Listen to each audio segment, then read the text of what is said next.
Airbnb chose wrong. Their site crashed on launch day. Here is what they should have done. Welcome to System Design Series Day 10. Today we will see horizontal versus vertical scaling. Let's consider one scenario. You have one application. An application is new and small and it has less users. Because of that, you have one server with less configuration. Now suddenly at 3 a.m. your application got 100k users, and because of less configuration and one server, your server CPU is now 100%, and because of that your CPU got dead. So you have one chance to fix this. Now let's see option 1, vertical scaling. In vertical scaling, your server turns into Hulk. More RAM, faster CPU and bigger SSD.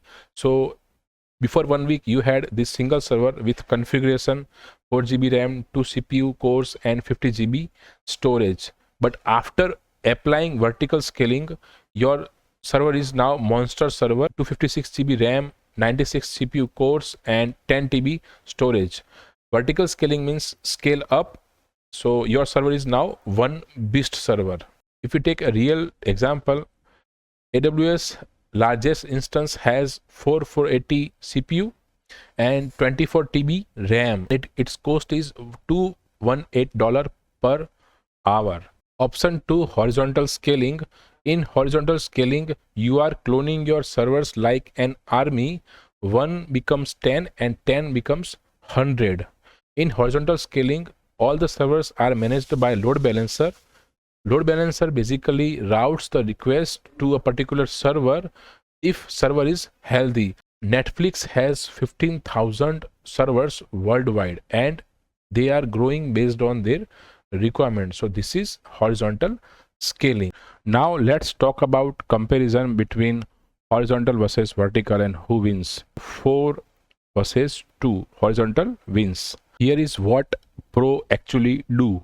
They use both, start vertical and go horizontal. 0 to 1k users, vertical, simple, cheap and perfect start. 1k to 10,000 users, still vertical, upgrade to bigger instance. 10k to 100k users, start horizontal, 2-3 servers and plus load balancers. Then it grows and based on that we are upgrading it. Netflix, Uber and Instagram, this is how it scaled. And smart developers use both. That's the secret. Follow for more system design videos.